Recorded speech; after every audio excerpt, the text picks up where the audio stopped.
Perhaps the most hideous thing about seizures of temples of the Ukrainian Orthodox Church is that in reality these temples are no longer needed by anyone, not even by the invaders themselves. For instance, Epiphany Dumenko often talked about how much his OCU desperately needed the Kiev-Pechersk Lavra. When he serves there, people are brought in by buses, so there are still some people in the Lavra. But when Dumenko is absent, there are no people. For instance, you can see how many attended the service at the refectory church on the Transfiguration. Now look at how many people were present at the exaltation of the cross service in the Assumption Cathedral.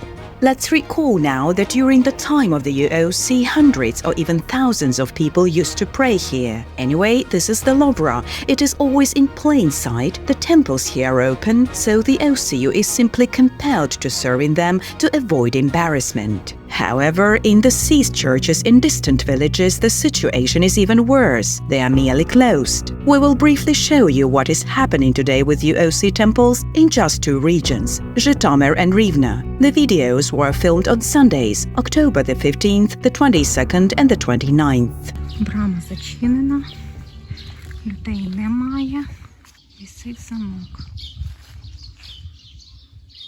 Сьогодні тут зачинена брама, зав'язано, закрито. Храм Успіння Божої Матінки зачинено. Закрита брама, потрапити всередину нереально, відкривати ми не будемо.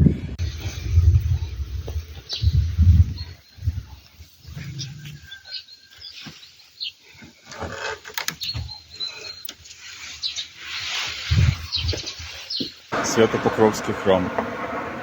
Зачинено, поросла трава. Неділя 9 ранку. Село Скаківка, Свято-Іоанна Богословська парафія. Церква перейшла в ПЦУ. Зачинено. Свято-Покровський храм.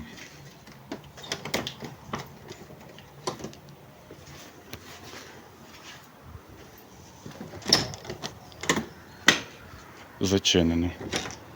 Село Скраглівка. Ворота зачинені. Село Малосілка. Зачинено. Храм Святої Трійці, село Райки. Зачинено, опечатано. Храм Різдва Пресвятої Богородиці. Храм перейшов в ПЦУ.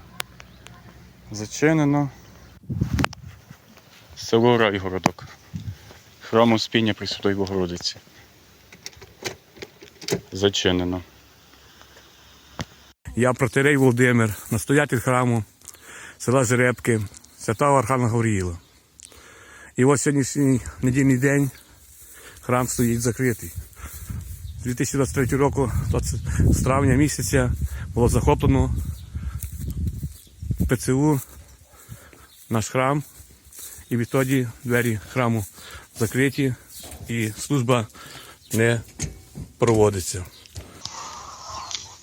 9 година ранку. Дзвони не дзвоняться, храм зачинено. Його в нас забирали 4 рази і забрали у Великий Четвер. Бачите, недільний день, храм закритий, замок висить. Ми прийшли у неділю, служба не відбувається, на жаль. Ми служили в останні дні 50 днів підряд, як війна почалася. На даний момент ми бачимо те, що ми бачимо. Але ми всім бажаємо крепкого здоров'я, спасіння і цьому селу, і спасіння тому селу, де ми зараз служимо, і цим людям, які в нас храм забирали і забрали. Всім Божих благословень та крепкого здоров'я. The same thing occurs in all regions, including those near Kiev. Temples are confiscated and closed even in cities. For example, in the globally renowned town of Irpin, the authorities either transferred to the OCU or closed all the UOC churches except one. The most recent incident is particularly telling. The city council unlawfully transferred the city's oldest shrine, the Trinity Church, to the Orthodox Church of Ukraine. On the same day, the military expelled everyone from the church and the church was sealed. It will now become a reserve. During this time, the Ukrainian government sends members of the All-Ukrainian Council of Churches to the United States with a party directive to convince Americans that there are no persecutions in Ukraine. This comes after an episode of Tucker Carlson's show in the United States featuring American lawyer Bob Amsterdam representing the UOC. It was subsequently supported by Elon Musk. The episode was watched by more than 105 million people in total. Following this, statements were made by other American politicians. In Ukraine, President Zelensky has already taken complete control of the media. He has outlawed his political opposition parties, and he has banned the second largest Orthodox Christian church. Do you want to use U.S. taxpayer money to fund the banning of Christians? That is actually what's happening. They're using the Ukrainian Orthodox Church. They have banned them. The Ukrainian parliament just did this last week, supported by our dollars. The OCU spokesperson Yevstrati Zora tried his best to refute them.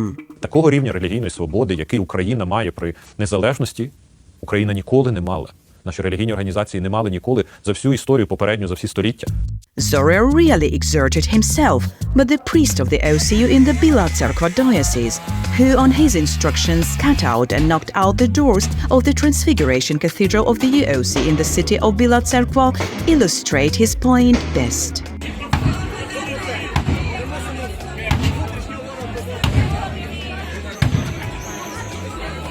Довелося багато потрудитися і настоятелю, і громаді, щоб сталося це можливим. Такого рівня релігійної свободи Україна ніколи не мала. This is the level of religious freedom in Ukraine today. The same level as the conscience of its propagandists.